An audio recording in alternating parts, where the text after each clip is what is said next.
주 계신 주 앞에 나가 내가 사랑했던 모든 것 내려놓고 주님만 사랑해. 그 사랑 거친 풍랑에도 깊은 바다처럼 나를 잠잠케 주 사랑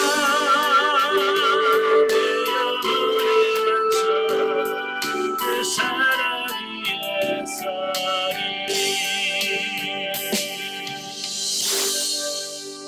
아멘. 기도하겠습니다. 은혜로우신 아버지 감사합니다. 오늘도 귀한 시간을 허락하시고 오늘도 훈련 과정을 통해서 영적으로 훈련할 수 있도록 오셔서 감사합니다. 오늘도 영성적 물질과 관계 진리란 게 첫 시간입니다. 성령께서 우리를 함께하여 주시고 깨닫게 하여 주셔서 정말로 하나님께 주신 물질을 어떻게 관리하며 어떻게 쓰므로 진리가 되는지 아버지 잘 깨닫는 시간 될 수 있도록 도와주옵소서. 시종을 주님께 맡겨오며 예수님의 이름으로 감사하며 기도합나이다. 아멘. 예, 이 시간에는 훈련 과정입니다. 훈련 과정 교재 169페이지. 훈련 과정 169페이지를 보시면 3 진리 단계가 나오게 되어져. 오늘 이제 영성적 물질 관계 진리 단계입니다. 이제 물질 관계라고 하는 것은 우리가 이 땅에 살면서 사실은 물질 없으면 살 수가 없지요. 그죠? 이제 물질이 있어야 돼. 근데 물질은 내가 돈이 필요해서 있다고 하는 게 아니라 하나님께서 우리들에게 허락하시. 예, 그래서 하나님은 하나님의 일을 하도록 하기 위한 과정으로 우리가 이 땅에 사는 동안 필요한 물질을 하나님께서 우리에게 제공해 주는 겁니다. 내가 버는 게 아니고 하나님께서 우리에게 주시는 거예요. 네, 그래서 하나님께서 주신 물질을 어떻게 관리할 거냐라고 하는 부분을 보게 되죠. 대부분은 이제 물질을 하나님께서 우리에게 물질을 주시면 보통 우리가 이제 영성훈련을 받기 이전 그리고 의무화 책임 단계의 사람들은 그걸 다 내 거라고 생각을 해요. 그죠? 이제 하나님께서 내일 하고 와라고 주신 것을 다 내 거라고 생각을 해요. 그래서 다 내 거다라고 하는 생각 속에서 살아가는 게 의무화 책임 단계입니다. 그래서 의무화 책임 단계에서 하나님께서는 여기 심어 저기 심어라고 하면서 네 거 아니야, 이건 다 내 거야 라고 하는 그 물질의 가치관을 바꾸는 훈련이 바로 의무화 책임 단계예요. 그래서 하나님께서는 계속해서 저와 여러분들에게 심고 거두는 훈련을 반복해서 시키시죠. 예. 그래서 심는 훈련을 통해서 하나님께서 이래 물질의 주인은 내가 아니고 하나님이야 라고 하는 가치관으로 바꾸는 겁니다. 자, 그러면서 이제 좀 더 가다 보면 이제 실용 단계로 들어가죠. 이제 실용 단계에서는 뭐냐면 내가 하나님 말씀을 따라 물질을 심었더니 거기서 심은 데서 하나님께서 30배, 60배, 100배로 거두게 하시는 것을 경험하는 거예요. 그러니까 그런 걸 경험하면서 야, 이게 심으면 그냥 헛되는 게 아니고 바로 거기서 심은 데서 다시 거둬들이네, 더 많이 복을 거두네 라고 하는 그 차원으로 넘어가. 그래서 복을 받는 것이 목적이 되어서 물질을 심고 거두는 단계가 실용 단계다라고 그렇게 보시면 돼요. 자, 그러면 이제 진리 단계는 그런 실용 단계를 철저하게 경험하고 체험해 가면서 이제 진리 단계로 오게 되어지는데, 자, 진리 단계 정의 한번 보죠. 자, 169페이지. 169페이지 보시면 정의. 성도의 물질관이 진리 단계로 들어서면 물질에 대한 가치관이 하나님께서 주신 일용할 양식과 심을 씨앗으로 구분되어지면서 소유의 개념이 내 것에서 하나님의 것으로 확신되어지고 진리로 심어 의의 열매를 맺기 시작한다, 그 말이에요. 이제 진리 단계가 되면 이제 물질의 가치관이 완전히 바뀌는 겁니다. 내 것이라고 하는 가치관에서 이제 하나님의 것이라고 하는 가치관으로 이제 물질의 가치관이 많이 바뀌어지는 겁니다. 예. 그래서 이제 물질의 가치관이 바뀔 뿐만 아니라 이제 그 내가 거둔 그 물질에서는 두 가지가 있다는 사실을 깨닫게 돼. 그러니까 여러분에게 물질이 있을 때, 물질이 생기면 반드시 그 여러분이 쥐고 있는 물질에게는 반드시 두 가지예요. 그 두 가지가 뭐냐면 심을 것과 먹을 양식이 있더라는 거예요. 그러니까 농부가 농사를 짓잖아요. 농사를 지으면 그 농사를 지으면 거기서는 반드시 두 가지가 나와요. 심을 것, 내년에 또 심어야 될 씨앗이 나오고, 그 다음에 자기가 그 중에서 얼마를 먹을 것이 나온단 말이에요. 그래서 심을 것과 먹을 것이 구분돼야지. 이게 어리면, 영적으로 어리면 이런 심을 것과 먹을 것에 대한 구분이 안 되죠. 예.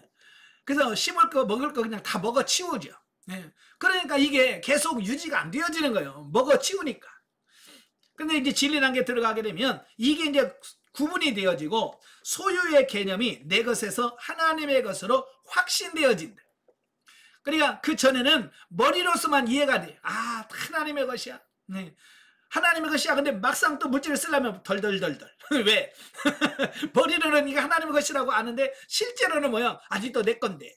예, 내가 주인인데 라고 하는 그 생각이 앞서다 보니까 아까운 생각이 들게 되고 물질을 쓰려면 손이 덜덜덜덜 떨린단 말이야. 왜? 내 거라고 생각하니 아까운 마음이 드니까 그럴 수밖에 없는 거지.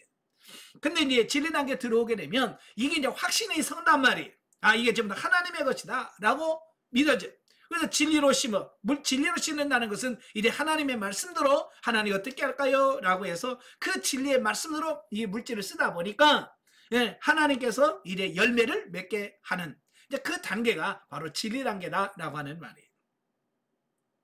자, 그래서 특히 진리 단계에서는 물질을 심고 거두는 훈련을 통해서 자신의 삶이 하나님의 말씀대로 사라져지는 것을 부분적으로나마 경험하게 된다 그랬어요. 자, 여기서 물질을 심고 거두는 훈련으로 되어진단 말이에요. 그러니까 훈련 없이는 안 된다는 얘기와 같은 말이거든요. 그러니까 저와 여러분이 변화되려면 어떻게 해야 돼요? 반드시 물질을 심고 거두는 훈련이 필요하다라고 하는 사실입니다. 예. 그래서 하나님께서도 광야에 나온 이스라엘 백성들을 그냥 만나를 주지 아니하시고 그 만나를 통해서 훈련하시잖아요. 그래서 많이 거두어서 남기지 말라고 하는데 내일까지 막 물질을 쌓아놓으면 거기서 썩어서 냄새나고 막 벌레가 나는 그런 훈련을 시키시는 겁니다. 그러니까 그 한번 경험하고 나면 만나가 아무리 있어도 많이 쌓아두지 않겠죠. 왜? 어차피 쌓아둬봐야 내일이면 썩어서 냄새나고 벌레 생기고 쌓아두면 뭐합니까? 그러니까 그 한번 경험하고 나면 어떻게 해요? 예, 많이 거두라고 해도 아니 뭐 냄새 날 건데 뭐하러. 그래서 딱딱 하루에 필요한 것만 거두게 되는 이게 훈련이거든요. 하나님께서 물질을 그런 훈련을 통해서 물질을 많이 주어보기도 하고 좀 적게 주기도 하고 그러면서 여러분들을 하나님께서 훈련해 가시는 이런 부분들을 보게 됩니다. 그러면서 결국은 우리가 하나님의 말씀대로 사라지는 것을 여기서 하나님의 말씀대로 사라지는 것이라고 하는 말은 신령한 집을 짓는 생활을 말합니다. 그래서 신령한 집을 짓는 그 생활을 통해서 이래 조금씩 경험되어지고 체험되면서 아하 이게 바로 그 말하는 진리 단계로 심는 거구나 라고 하는 부분을 인식을 하게 되고 깨닫게 되어지도록 만든다 그 말. 자, 그 밑에 이제 고린도후서 9장 9절부터 15절까지 말씀이 쭉 나오죠. 기록한 바 저가 흩어 가난한 자들에게 주었으며 그의 의가 영원토록 있느니라 함과 같으니라. 심는 자에게는 씨와 먹을 양식을 주시는 이가 너희 심을 것을 주사 풍성하게 하시고 너희의 의의 열매를 더하게 하시리니 너희가 모든 일에 부요하여 너그럽게 연보함을 저희로 우리로 말미암아 하나님께 감사하게 하는 것이라. 이 봉사의 증거가 성도들의 부족한 것만 보충할 뿐만 아니라 사람들의 하나님께 드리는 많은 감사를 인하여 넘치느니라. 이 증거를 삼아 너희의 그리스도의 복음을 진실이 믿고 복종하는 것과 저희와 모든 사람을 섬기는 너희의 후한 연보로 인하여 하나님께 영광을 돌리고 또 저희가 너희를 위하여 간구하며 하나님의 나라에서 너희에게 주신 지극한 은혜를 인하여 너희를 사모하느니라. 말할 수 없는 그의 은사를 인하여 하나님께 감사하노라 그랬어요. 자, 이 고린도의 말씀은 이런 거예요. 그 예루살렘 교회가 가뭄으로 인하여 큰 어려움을 겪고 있다라고 하는 소문을 들어요. 그래서 그 소문을 가지고 이야기를 하니까 이 고린도 교회 성도들이 그러면 우리가 사랑의 헌금을 해서 구제 헌금을 해서 예루살렘 교회를 도웁시다 라고 먼저 제의를 하는 겁니다. 바울이 말한 게 아니고 바울은 그냥 그 예루살렘 교회의 형편에 대해서 얘기했을 뿐이에요. 교회가 어렵다는 이야기만 했을 뿐이에요. 그러니까 그 이야기를 듣고 스스로 그들이 그러면 우리가 도웁시다 라고 먼저 시작을 한 거예요. 그래서 고린도 교회가 먼저 하자는 말을 듣고 나서 또 다른 데살로니가 교회, 빌립보 교회 가가지고 이 바울이 우리 고린도 교회에서 이 교회가 어렵다는 말을 듣고 우리가 사랑의 헌금을 하기로 했다. 그 말을 들으니까 어때요? 또 빌립보 교회, 또 데살로니가 교회, 그럼 우리도 하죠. 그래가지고 이 유럽에 있는 교회들이 예루살렘 교회를 돕기 위한 헌금을 시작한 거예요. 자, 그래서 이 빌립보 교회에서는 이미 헌금을 마쳤어요. 데살로니가 교회도 이미 구제헌금 다 마쳤어요. 근데 처음 시작한 이 고린도 교회는 아직도 그게 마무리가 안 된 거예요. 그래서 그 헌금을 마지막으로 하도록 하기 위한 그 말씀으로 오늘 말씀을 주신 거거든요. 하나님께서 이게 물질을 주셨는데 이 물질 속에는 반드시 두 가지가 들어있다. 거기 보니까 심는 자에게 씨와 먹을 양식을 주더라. 사도 바울이 이 물질의 진리적인 부분에 대해서 쭉 설명을 해주고 있는 부분이 바로 이 말씀이에요. 자, 그 밑에 그러나 아직도 육신의 이기적인 요소가 남아있어서 경우에 따라서는 물질을 육신의 소욕대로 사용하여 육신적으로 산 삶의 부분을 사망으로 흘러보내는 경우가 있다. 그러니까 우리가 훈련 받으면서 진리 단계에 왔다 할지라도 이 육신의 이기적인 요소가 남아있더라는 거예요. 이게 중요한 거예요. 이제 훈련 받아서 진리 단계에 들어가면 육신적인 이 모든 부분들이 다 빠져나가서 육신의 욕망이라든지 이기적인 어떤 이런 게 다 없으면 좋겠는데 이게 남아있더라는 거예요. 사실은 지금 저는 영성훈련 받은 20여 년이 훨씬 넘었는데도 아직도 이기적인 욕심이 아직도 남아있어요. 그래서 하나님께서 어디다 심어라 그러면 여기서 아직도 너무 많은 것 같은데요. 자, 그런 어떤 이기적인 마음이 아직도 있어요. 그러니까 육신을 갖고 있는 한은 그걸 100% 우리가 처리할 수는 없어요. 그건 육신에서 나오는 부분들이기 때문에. 그러나 영적으로 성장을 하면 그 부분을 넉넉히 내가 감당할 수 있을 때는 아무 문제가 안 돼요. 근데 이제 진리 단계는 막 진리 단계에 왔기 때문에 이 가치관의 변화가 일어나긴 해요. 이제 다 하나님의 것이고 어떤 물질에는 심을 씨앗과 먹을 것이 있다라고 하는 거기까지도 알지만 막상 어떤 물질적인 어떤 부분에 들어가게 되면 이기적인 욕심이 남아있어서 그걸 하나님의 뜻대로보다는 자기 육신의 이기적인 욕망으로 사용할 때가 있더라는 겁니다. 그 예가 잘 나온 게 사도행전의 5장에서 아나니아와 삽비라 사건이에요. 아나니아와 삽비라는요, 이 바나바라는 사람이 밭을 팔아가지고 그 밭값을 사도들의 발 앞에 놓고 가난한 사람들에게 나눠줄 수 있는 구제연금으로 사용하도록 했어요. 그러니까 많은 사람들이 막 칭찬하는 거예요. 와, 어떻게 저렇게 할 수 있냐, 저 대단한 믿음이다라고 해서 이 바나바를 막 칭찬하는 겁니다. 그러니까 이 아나니아 삽비라가 많은 사람들이 막 칭찬하는 모습을 보고 우리도 저렇게 칭찬받았으면 좋겠다. 이게 순수하게 시작을 해야 되는데 순수하지 않는, 시작부터 순수하지가 않은 거야. 사람에게 칭찬받고 싶고 인정받고 싶어 하는 그런 마음이 너무 큰 거예요. 그래서 그들이 밭을 막상 팔았어요. 팔았는데 팔고 나니까 어때요? 자기도 먹고 살아야 되고 그러니까 어때? 일부를 감춰두는 겁니다. 사실 일부를 감춰둘 이유가 있어요? 없어요. 그냥 일부 그냥 떼고 일부만 이게 일부입니다 라고 하면 돼. 근데 일부라고만 하면 사람들이 칭찬을 안 해줄 것 같아.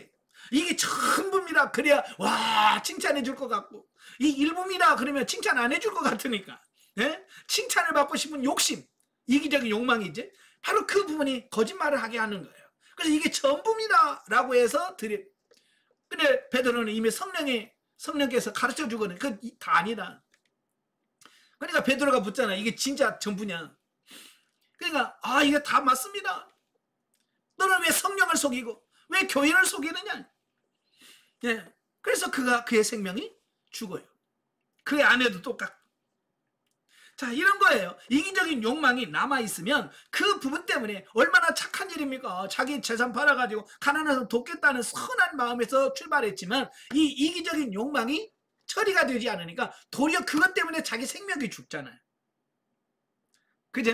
그리고 여러분도 마찬가지예요. 여러분 이기적인 욕망이 다 처리가 되지 않으면 여러분은 하나님을 위해서 일한다고, 하나님을 위해서 물질을 쓴다고 쓰지만 그게 하나님의 영광이 안 되고 진리가 안 되고 도리어 그것 때문에 내가 망하는 경우도 있더라는 겁니다. 그래서 물질에 대한 이런 부분들이 변화가 돼야 되고 새로워져야 돼. 아시겠죠? 근데 이 사람이 변화된다는 게 그렇게 쉽지 않더라는 얘기예요. 제가 늘 강의 시간에 말씀드리지만 사람처럼 안 변한 게 없어요. 예, 사람처럼 안 변한 게 없어. 제가 가끔 그 EBS 하는 세상에 나쁜 개는 없다. 뭐 개는 훌륭하다. 그런 프로를 가끔 보거든요. 네. 거기 보면서 놀라는 게 그런 거예요. 그 개들의 변화는 너무 쉬워. 그 개들이 무는 개도 몇 번 이렇게 훈련하면 안 물어요.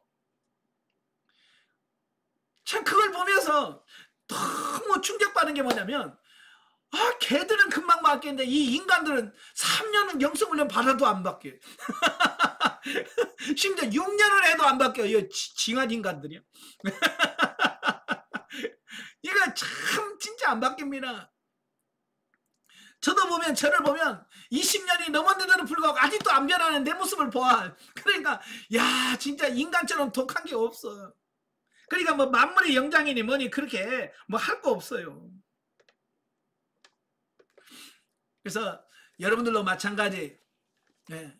우리가 변화되기 어렵다는 걸 여러분 아시고 끊임없이 기도하시면서 하나님께 물으면서 훈련 받으면서 가셔야 될 줄 압니다.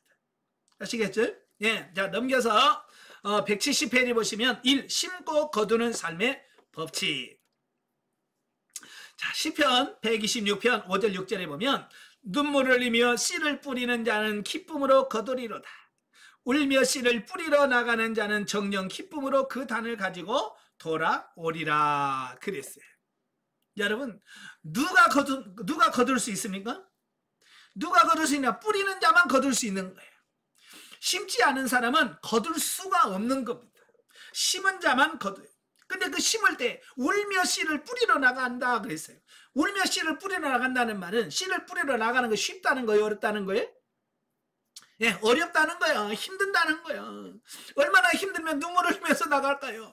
그런데 그렇게 심을 때는 힘들고 어렵지만 그러나 그 단을 거둘 때는 기쁨으로 그 단을 거두게 할 거다라고 말씀하고 있는 겁니다. 예, 이 말은 무슨 말이에요? 세상에 거저되는 거 하나도 없어요. 공짜는 없어요. 다 심은 대로나. 자, 그 밑에 농부가 씨를 심는 데 있어서는 반드시 육신적인 수고가 뒤따른다. 예, 농부들이 심지도 않은 데서 거두고 뭐 그런 거 있습니까? 없어요. 저희 어머님이 농사 지으면서 평소에 하셨다는 말씀이 그런 거예요. 식물들은 농부의 발자국 소리를 듣고 식물이 자란대요. 그러니까 농부가 옆에서 열심히 밭에 왔다 갔다 하면서 그 밭을 돌보는 그 발소리를 듣고 성장한대. 그러니까 농부가 게을러가지고 어쩌다 한 번씩 하면 이게 안 자란대. 근데 매일 가서 발자국을 들려주고 정성을 들이면 이 식물이 잘 자란다는 거예요. 예, 정말 그런 것 같아요. 이렇게 보면 부지런한 집들은 잘 돼. 근데 게으른 집은 안 돼.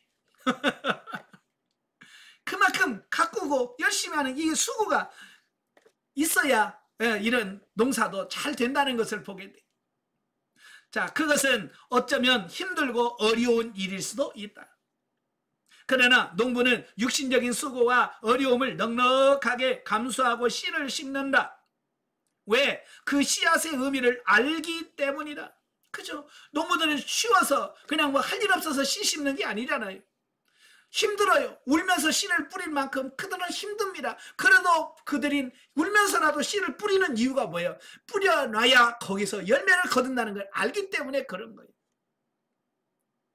참 저도 어렸을 때 저희 어머니하고 좀 말다툼을 하는 게 그런 거예요. 우리는 그냥 더운데 하지 마 그러죠. 여름에 얼마나 더워요. 예? 여름방학하고 그 여름방학 그 뜨거운 데 가서 콩밥 매보셨어요? 예? 콩은 크지도 않아요. 예. 이 고추는 커서 고추 밑에 이렇게 들어가면 그늘이라도 있지만 이 콩밭은 전부 다 이 허리 밑에 있어가지고 그늘 하나도 없어. 그 그늘 나누는 그 콩밭 내봐요. 얼마나 뜨거워요 그거. 네? 누구 말대로 진짜 대머리 벗겨져요. 얼마나 뜨거운지. 그러니까 아이고 이거 왜 해? 그러면서 왜 이걸 해야 되냐고 하면서 콩막 매잖아요.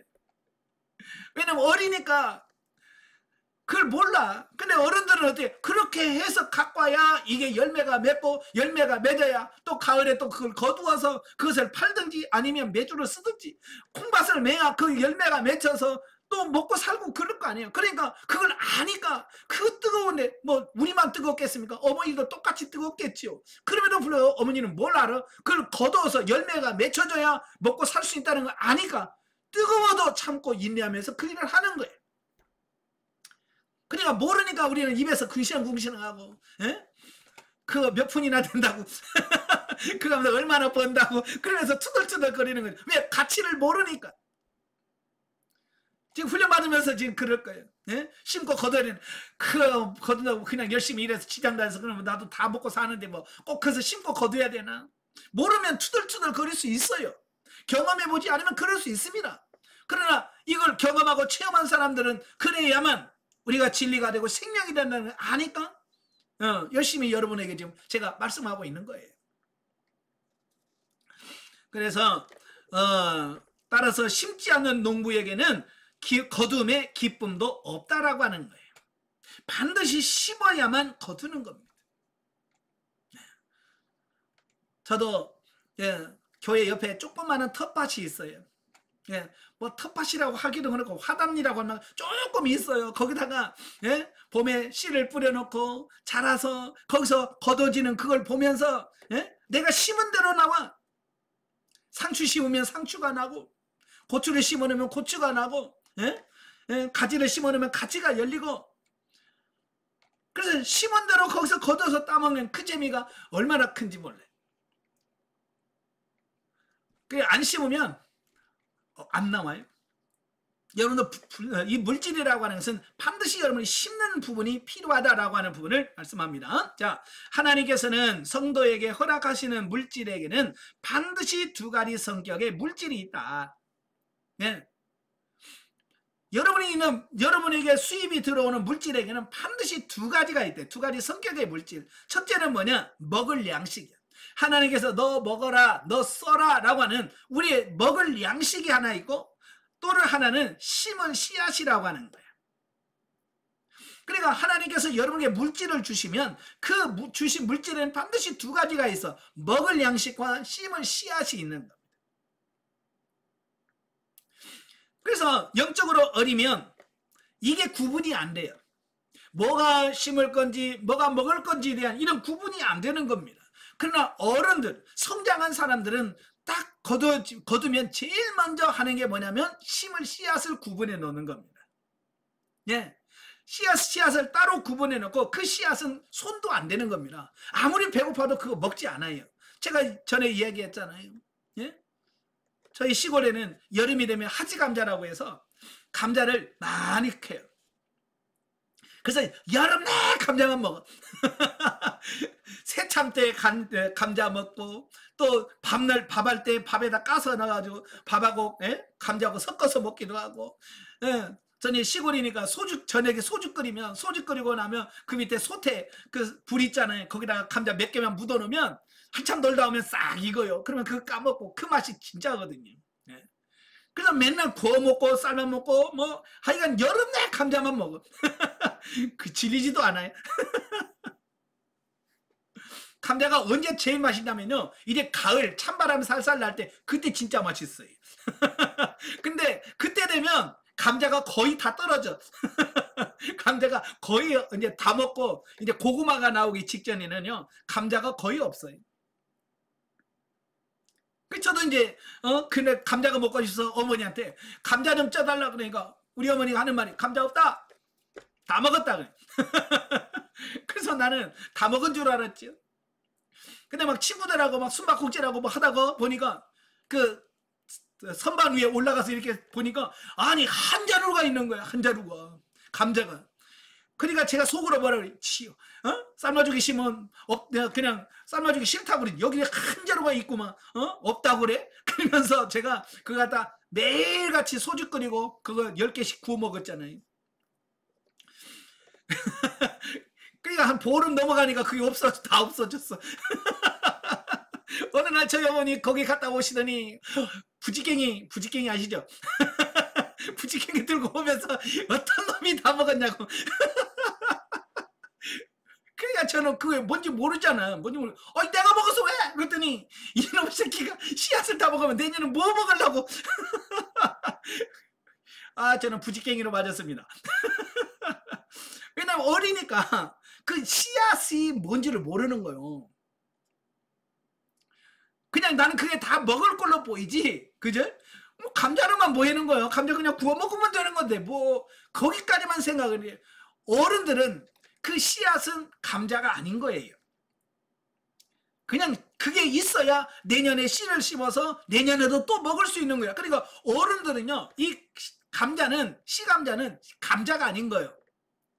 근데 어리니까 제 눈에는 씨앗으로 안 보이고 뭘로 보여요? 먹을 거로 보이는 거죠. 그러니까 우리가 영적으로도 마찬가지예요. 우리가 이걸 씨앗으로 보여야 되는데 씨앗으로 안 보이고 다 먹을 걸로 보이는 거예요. 그러니까 하나님께서 여러분이 일해서 예를 들어서 뭐 수입이 300이다 500이다 그러면 500 중에 분명히 뭐라고 그랬어요? 우리가 심을 씨앗이 있는데 그 여러분이 얻은 수입에 씨앗이 분명히 들어있는데 그 씨앗이 안 보이는 거예요. 씨앗이 안 보이니까 그걸 다 먹을 걸로 보이니까 다 쓰고 옷 사입고 뭐 사입고 뭐 사입고 뭐 맨날 배달 음식 시켜 먹고 그리고 땡 그다음 또 그 다음 달에 또 하면 다 먹어 끝내버리는. 왜? 영적으로 어리면 씨앗이 안 보이는 거야. 그 안에 심을 씨앗이 있는데 그게 안 보인다는 거예요. 예. 그래서 성도가 진리 단계로 성숙을 하면, 진리 단계로 성장을 하게 되면 성령님의 지도 인도를 받아서 물질에 얼마를 먹을 것이며 얼마는 심을 것인지를 알게 된다라고 하는 겁니다. 이제 영의 직관이 열려서 물질이 있으면 이게 심을 건지 먹을 것인지에 대한 구분이 생기는 거예요. 예, 저는 목회를 했기 때문에 제가 어디 가서 일해서 돈 벌고 그런 거 없어요. 저의 수입이라는 게 뭐예요? 성도들이 헌금 낸 거 하고, 또 가끔 어떤 분들이 와서 목사님 하나님께서 심으래요. 그래서 가끔 봉투 하나씩 들어오는 게 그게 내 생활비 전부고 수입의 전부거든요. 그래서 어떤 분이 와서 목사님 하나님께서 심으래요. 그래서 봉투 하나 줘. 그러면 이 진리라는 게 딱 들어와서 보니까 이 봉투를 딱 받는 순간에 이게 심을 건지 먹을 것인지에 대한 구분이 생기더라고요. 딱 받으면 이거 심을 거구나. 봉투를 받는 순간에 영의 지각이 열리니까 이거 심을 거네. 구분이 되어지는 거예요. 그래서 하나님 이거 어디다 심을까요? 그러면 봉투 받아가지고 그대로 갖다 심어. 이거 먹을 거다 그러면 먹고, 심을 거다 하면 심고. 그래서 심을 것과 먹을 것에 대한 구분이 생기더라고요. 예. 자, 과거에는 내 손에 든 것이 모두 먹을 것으로 알고 먹어버렸다. 제가 그랬어요. 예. 제가 목사하면서도 이게 구분이 안 되니까 그 옛날 씨감자니 뭔지 구분 못하고 다 구워 먹지. 똑같이 그냥 물질 있으면 다 쓰는 거지. 예. 심은 것이 없으니 열매가 없는 것은 당연했다. 왜 제가 처음에 목회하면서 그렇게 물질로 힘들고 어려웠는지, 제가 신학을 하면서 왜 그렇게 어려웠는지에 대한 부분이 이 부분을 공부하면서 다 된 거예요. 제가 어려웠을 때부터 심는 게 없었어요. 왜냐하면 너무너무 가난하게 살았기 때문에, 너무너무 가난하게 살았기 때문에 누구한테 심거나 이런 게 없었어요. 심을 것이 없었으니까. 예. 그래서 저는 어렸을 때부터 심을 줄을 잘 몰라요. 남한테 이렇게 베풀고 그런 걸 몰라요. 왜? 없으니까. 신학교 들어가서도 뭘 심을래야 사례비가 있어야 심지. 그러니까 심는 게 없었어요. 그러니까 심은 게 없다 보니까 제가 목회하면서 처음에 얼마나 어려웠는지 몰라요.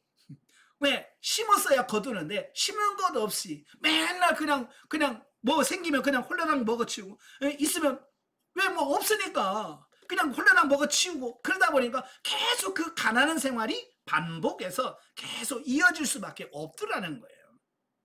그래서 그걸 깨달아, 내가 심은 것이 없으니까 이렇게 거둔이 없구나, 열매가 없구나, 그걸 깨달은 겁니다. 그래서 그 다음부터는요, 제가 먹을 것까지도 하나님 심겠습니다. 왜?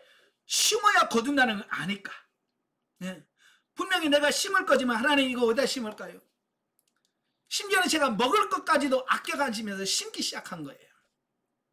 그래서 심다 보니까 시간이 지나니까요, 거기서 하나님께서 심어놓은 데서 거두게 하시고 열매를 맺게 하시니까 점점 어떻게 되냐, 풍성하게 되더라 그 말이에요. 예전에는 다 먹어치우니까 그냥 맨날 그 생활이에요. 그 생활이고 그냥 생겨도 콜따랑 먹으니까 그 생활. 그냥 뭐 생기면 먹으니까 그냥 끝나는데, 이걸 처음에는 그걸 내가 안 먹고 심으니까 얼마나 힘들어요. 예, 그거 먹어도 배고픈데 안 먹고 심으니까 얼마나 힘들어요. 그러나 그걸 참고 견디고 그 심어 놓으니까 그 심을 때 열매가 맺혀질 때까지는 힘들었지만 열매가 맺은 다음부터는 풍성해지더라 그 말이. 그래서 저도 옛날 얘기 하기 싫은데 해야 돼. 예, 사실 옛날에는요, 지갑이 필요가 없었어요. 목회하면서도 지갑이 필요가 없어요. 왜? 돈이 있어야 지갑이 필요하지. 지갑 용도는 뭐냐면, 제 지갑 용도는 주민등록증하고, 예, 그거 보관용에 주민등록증 그거 꽂고 나면 꽂을 게 없어. 넣을 게 없어서 아예 지갑이 필요가 없었어요. 근데 하나님께서 이 영성훈련을 하고 심고 거두는 훈련을 하고 나서 나도 모르는 사이에 언젠가는 지갑에 돈이 조금씩 들어있는 거예요. 신기하게. 성도가 늘어난 것도 아니에요. 성도가 늘어난 것도 아니고 없는데도 불구하고 이상하게 지갑에 돈이 있더라고요. 왜? 제가 먹어야 될 것까지도 아껴서 심으니까 그 심은 데서 하나님께서 거두게 하시고, 내가 하나 심었으면 하나님은 하나 주는 게 아니잖아요. 제가 전에 말씀드렸죠. 옥수수 하나 먹어봐야 배도 안 불러. 그 진짜 누구 말도 이빨 사이에 끼지도 않아. 그죠? 옥수수 그 하나를 먹으면 무슨 이거 간에 기별이나 가겠습니까? 아무도 안 가. 근데만 그 옥수수 그것을 안 먹고 심으면 그 옥수수가 자라요. 옥수수가 자라면서 옥수수 대가 나오고, 옥수수 대에 이게 대가 2개가 나와요. 네. 옥수수 통이 2개가 나와. 그럼 이 통이 2개가 나와서 이게 잘 자랍니다. 그러면 이 옥수수 하나에 옥수수 알이 500알에서 700알이 열린대요. 네. 한 통에 옥수수 500알에서 700알이 열린대. 여러분 세봤어요? 안 세봤어요? 세본 사람 손 들어봐요. 할 일 없는 사람이죠. 나는 그렇게 먹어도 난 한 번도 안 세봤어요. 근데 농촌진흥청에서는 다 세봤대. 그래서 500알에서 700알이 열린대. 그게 2통이야, 2통. 그러니까 옥수수 한 알 씹었는데 하나님께서는 1000배에서 1400배를 주시는 분이. 그러니 농부들이 안 심냐고요. 한 알 심었는데 1000배를 거두고 1400배를 거두는데 안 심겠냐고요. 하나님은 그렇게 풍성하게 주시는 분이에요. 그래서 왜 우리가 심어야 되냐면, 이렇게 풍성해 주시는 하나님이 계시니까 우리가 열심히 심으시면 그만큼 풍성해진다 그 말이에요.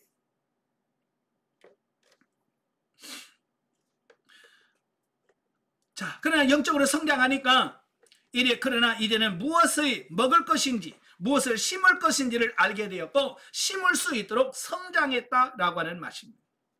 예. 그래서 열심히 저는 훈련 받으면서 처음부터 열심히 하나님 어떻게 심을까요? 주일헌금 얼마나 할까요? 감사헌금은 얼마나 할까요? 라고 하나님께 물으면서 열심히 물질을 심기 시작하라는 거예요. 열심히 심다 보니까 하나님께서 어떻게 해요? 경험을 시켜줍니다. 체험을 시켜주는 거예요. 실용 단계 넘어가면서 심은 것에 대해서 하나님이 50배로 주시고 30배로 주시고 100배로 거두게 하시고 이런 것들을 경험하고 나면서 이 가치관이 바뀌게 되는 거예요. 아, 심는 게 이게 그냥 낭비되는 게 아니구나. 그냥 심으면 그냥 없어지는 게 아니라 심으면 거기서 반드시 열매를 맺힌다라고 하는 부분을 알게 되고 깨닫게 되어지는 겁니다. 자, 그러면서부터 이제 더 많이 심게 되어지고 심으면서 더 풍성해지는 이런 부분들을 보게 되는 거예요. 그러니까 전에도 제가 간증을 했잖아요. 저는 안양에서 모임이 있었어요. 안양에서 목회자반 모임이 한 달에 한 번씩 있었는데, 모임이 있어서 가려고 하는데 하나님께서 아침에 준비를 하면서 주님 어떻게 갈까요? 그러니까 너에게 있는 게 얼마 있냐? 그래서 2만 원 있죠. 왜? 만 원은 헌금이고 만 원은 주일날 식대 2만 원이 있었던 거예요 그때. 그러니까 그래 2만 원 있으면 그거 갖고 가라.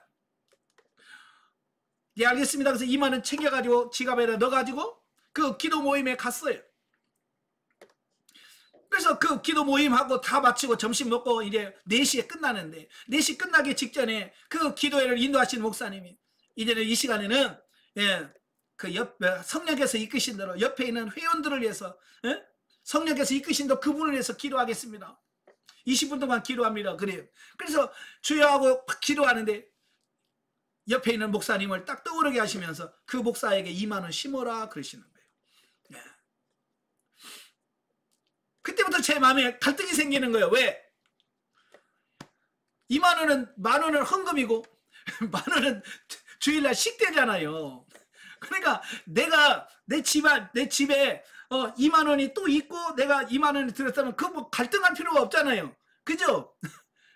집에 있으니까 헌금도 있고 있으니까 그냥 할 텐데 그게 전부야. 내가 가지고 있는 전부예요. 그게 있어야 주일날로 헌금도 하고 식대도 할 수 있기 때문에 갈등이 생기는 거예요. 이거 정말 심어야 되느냐? 심으면 주일 헌금도 없고 이거 좀 식대도 없고 그럼 나는 어떡하지? 그거 가지고 갈등을 하고 고민을 하면서 20분을 갈등을 했어요. 그 다음 마지막으로 거의 끝날 정도 알았어요. 심을게요 하고 끝났어. 그리고 이래 기도회를 마치고 그 옆에 있는 목사님을 보니까 그 목사님이 아주 힘이 없이 그냥 성경책을 이렇게 딱 덮으려고 이렇게 딱 하고 있는데 빨리 2만 원 꺼내가지고 그 성경책 덮는 그 사이에다 이렇게 싹 넣어줬어요. 하나님이 심으래요 하고 그냥 간단히 얘기하고 그냥 손을 빼고 이렇게 하는데 그 목사님이 저를 보더니 눈물을 주르륵 흘리셔. 제가 더 당황했어요. 얼마 안 돼요. 얼마 안 돼요. 겨우 2만 원 되는데 2만 원 가지고 눈물을 막 쭉 흘리시는 목사님. 연세도 거의 그때 60이 넘어서 거의 70이 다 되는 목사님이신데. 그 노인네가 쭈르륵 눈물을 흘리는 거 보니까 내가 더 미안하대. 한 100만 원이나 넣고 그랬으면 감동해서 그러나 보다. 그렇지만 그것도 아니고 겨우 2만 원 가지고. 그래서 얼마 안 돼요. 그리고 나도 막 얼른 막 책가방 뜯어가지고 막 안양역으로 막 바쁘게 오는데 그 목사님이 자꾸 따라하면서 꼬박꼬박 자꾸 부르시는 거예요. 그냥 갔으면 좋겠는데 자꾸 부르는 거예요. 그래서 그리고 이제 그 목사님 만나니까 제 손을 잡고 하는 말이 그런 거예요. 고맙습니다. 그렇지 않아요? 아니 저거요 얼마 안 돼요. 저는 얼마 안 돼요를 강조했고 그분은 계속 고맙다고. 근데 전철역 가면서 그분이 이야기하는 게 그런 거예요. 아침에 그 모임에 오려고 이제 차비를 딱 하는데 그분이 경기도 이천에 사셨거든요. 이천. 경기도 이천에서 안양까지 오는데 차비가 5,000원, 5,000원. 근데 자기 주머니를 다 뒤지니까 5,000원 나오는 5,000원.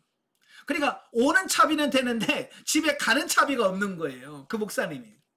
그래서 늘 물으라고 하니까 하나님 어떻게 할까요? 그러니까 하나님이 뭐라고 그러냐면 내가 예비해 놨으니까 가라 그러시더라는 거예요. 내가 예비해 놨으니까 내가 준비해 놨으니까 너는 가라 그러시는. 그래서 알겠습니다. 그리고 그 하나님 말씀 믿고 와서 이래 그 기도회를 하는데 그분은 이제 하나님께서 내가 준비해 놨으니까 너는 가라. 그래서 믿고 5,000원만 가지고 온 거잖아요. 이제 끝나고 갈 시간이 됐는데 아무도 줄 생각은 안 하는 거잖아요. 분명히 하나님께서는 내가 예비해놨다. 내가 준비해놨으니 너는 가라. 그래서 왔는데 끝날 때가 됐는데도 아무도 줄 생각을 안 하는 거예요. 그러니까 이 목사님이 내가 잘못 들은 건가? 아니 누구한테 그러면 이거 돈 빌려야 되는데 누구한테 빌리지? 막 그런 것 때문에 그 기도 시간에 계속 그 생각에 붙들려서 기도도 못했다는 거예요. 이거 누구한테 빌려야 되나? 누구한테 달라고 해야 되나? 뭐 이런 것 때문에. 그런데 마침 그러고 고민하고 이거 누구한테 빌려야지라고 생각하고 있는데 제가 2만 원을 준 거예요. 그러니까 하나님의 응답이 맞았구나. 하나님께서 진짜로 역사하셨구나. 이걸 경험했다는 거야. 그래서 울었다는 거야. 2만 원이 뭐 많고 적고가 아니라 하나님이 자기에게 말씀하시고 정말 하나님의 자의 삶을 이끌어 가신다는 것이 믿어져지니까 눈물이 나더라는 거예요. 그 말씀을 듣고 안양역에서 인천까지 오는데 이 마음에서 계속 얼마나 뿌듯하고 내가 정말 순종한 게 얼마나 감사한지. 만약에 내가 하나님 말씀에 순종하지 않았다고 하면 그분은 얼마나 실망했을 거예요. 하나님이 내가 준비해놨다 그러는데 안 줘봐. 그분은 얼마나 낙심하고 실망하고 하나님 거짓말쟁이 그랬을 거 아니에요. 근데 그게 성취가 되므로 하나님의 역사가 살아있는 그런 것가 됐잖아요. 얼마나 감사해요. 그래서 저는 이제 전철 타고 오면서 너무 기쁜 거지. 그게 내가 순종했다고 하는 거. 근데 막상 교회 딱 와서 앉아있으니까 이게 주일날은 어떡하지? 주일날은 어떡하나? 그 전까지만 너무 좋았는데 이제 현실로 딱 돌아오니까 너무 이게 주일날 헌금 넣고 이거 점심 밥 먹으려 성도들 밥 먹으려면 그래도 10,000원은 있어야 반찬도 사고 그래서 식대도 하고 그러는데 이거 어떡하지? 고민하면서 이제 강대상에 앉아서 이렇게 주여 어떡합니까? 라고 하고 있는데 누가 교회 문을 뚝뚝 거려요. 똑똑 소리가 나서 누구세요? 그리고 나가니까 우리 노예 목사님 2분이 오시는 거예요. 2분이 오시는데 한 분은 쌀 20kg짜리 안고 오고 한 분은 하얀 봉투를 하나씩 들고 와. 생전 안 오시던 목사님들이 오셨어. 그래서 웬일이요? 그랬더니 이야기를 하는 거예요. 지금 IMF 때문에 여러 개척교회가 어렵고 힘든데 그 목사님들은 그래서 큰 교회 목사님들이 4분이 모여셨대. 4분이 모여가지고 뭐 차 마시면서 여런저런 얘기하다가 요즘에 헌금이 많이 줄었다고 자기들끼리 이렇게 쭉 하면서 이야기를 하다가 이렇게 큰 교회도 이렇게 IMF가 오면서 이렇게 어려운데 작은 교회는 얼마나 힘들겠냐. 그래서 이 목사님들이 그러면 우리라도 좀 작은 교회 돕자. 그럼 어떻게 돕냐? 일단 우리 가진 거 털자. 그래서 이 4분이 모여가지고 4분 모인 목사님이 지갑 다 털어가지고 돈을 모았대. 그러니까 한 100만 원 정도가 모아진 거예요. 100만 원.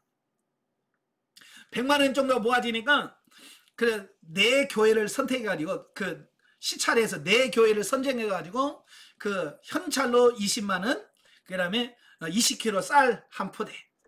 그렇게 해서 그 교회다가 전해주기로 했대. 근데 그 4교회 뽑는데 우리 교회가 뽑힌 거예요.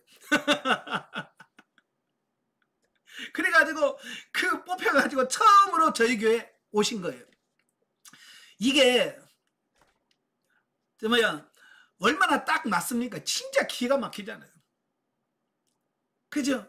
이걸 바둑용어로 아다리가 딱딱 맞는다는 말이에요. 아다리가 딱딱딱 맞아 들어가요. 진짜 그게 딱 맞아 들어가잖아요. 예? 저는 거기서 뭘 느끼냐면 그게 20만 원, 맞네. 그게 아니라 하나님께서 기가 막히게 그걸 각본을 짜서 그렇게 정확하게 이렇게 하시게 하시고 심게 하시고 그분은 또 역사하셔서 그분대로 또 가게 하시고 또 목사님들 모이게 하시고 거기서 감동을 주시고 그분이 돈을 거두게 하시고 거기서 또 뽑히게 하시고 뽑힌 가운데 또 오게 하시고 그 시간을 또 딱 맞춰서 기가 막히게 이게 마치 이건 누가 각본을 짜서 드라마 각본을 짜서 하는 것처럼 너무너무 딱딱 들어맞는 거예요. 그런 걸 보면서 야 이건 하나님의 역사구나. 하나님이 이렇게 역사하시는 거 이게 느껴지는 거예요. 여러분 순종하다 보면 이 하나님의 역사를 느끼는 거예요. 그러니까 그 순간에 제가 느낀 게 그거예요. 하나님이 하셨네. 정말 하나님이 빈틈도 없으시구나. 이걸 깨닫게 되어지는 거예요. 여러분도 순종하시다 보면 그걸 깨닫게 되어지는 거예요. 자, 그러므로 성령의 지도와 인도를 받아서 진리로 심는 자에게만 다시금 풍성하게 열매를 맺는 역사가 나타나고 그 맺혀지는 열매 속에 또다시 내가 먹을 것과 진리로 심을 씨앗이 30배, 60배로 늘어나게 되는 기쁨을 맛보게 하신다. 예, 제가 2만 원 신고 20만 원을 거두고 사랑포대를 얻었잖아요. 예, 벌써 몇 배야? 10배잖아요. 하나님께서 이렇게 거두심을 경험하게 하신다 그 말이에요. 제가 상담을 받았을 때 상담하시는 목사님이 저한테 그래요. 예, 목사님 진리단계 오셨고요. 예, 이래 지식의 말씀 연사와 지혜의 말씀 연사가 임했네요. 그래요. 아, 그래요? 그래서 집에 와서 성경을 보는데 진짜 뭐 말씀이 살아있는 것을 경험하면서 와 하면서 말씀의 은혜를 받고 있어요. 그때 제가 신학교 때 잘 아시는 사모님, 네.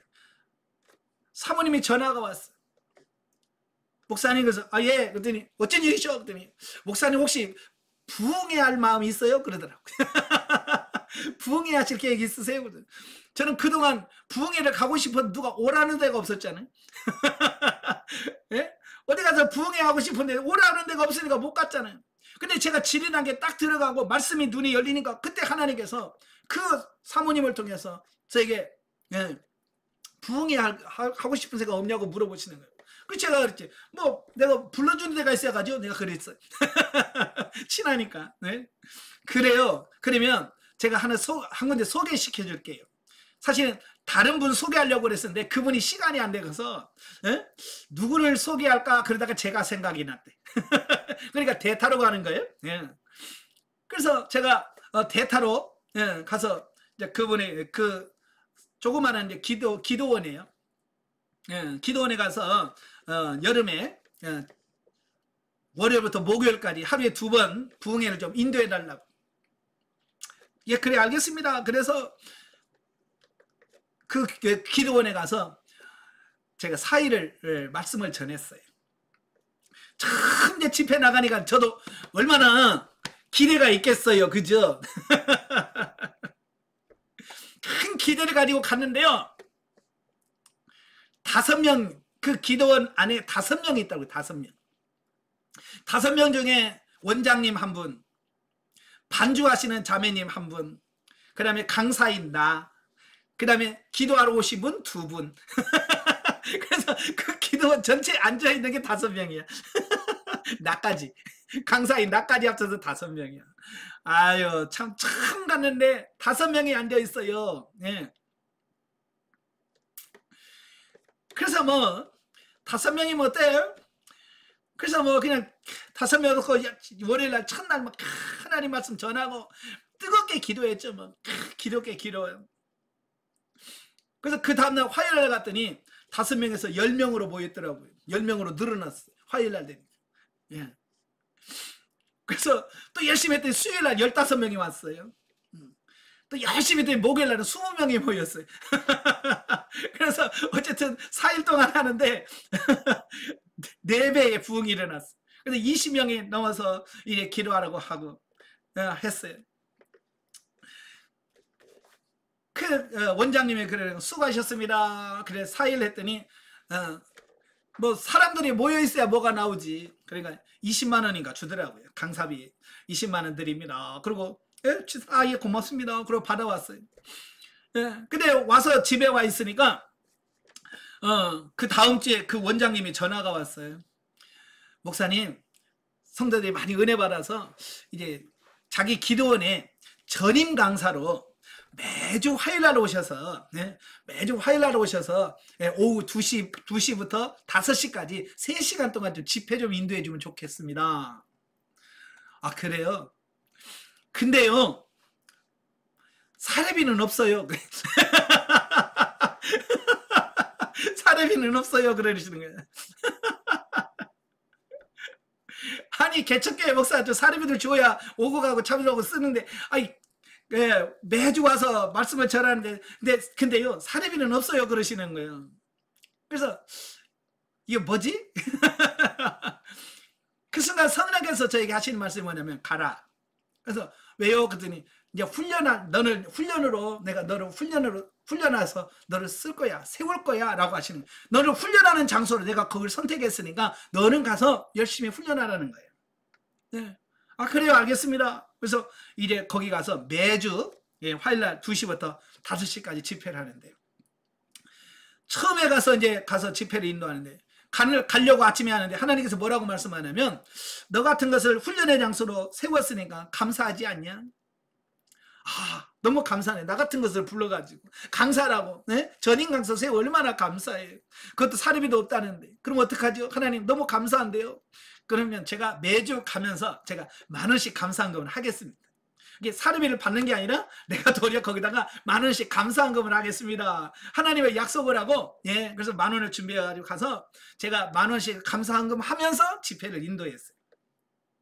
그러니까 매주 뭐 5명 모이기도 하고 6명 모이기도 하고 7명 모이기도 하고, 그래서 매주 이렇게 진행을 하면서 이래 30주를 했어요. 30주를 딱 하고 났는데요, 돈이 없는 거예요. 내가 돈이 없어.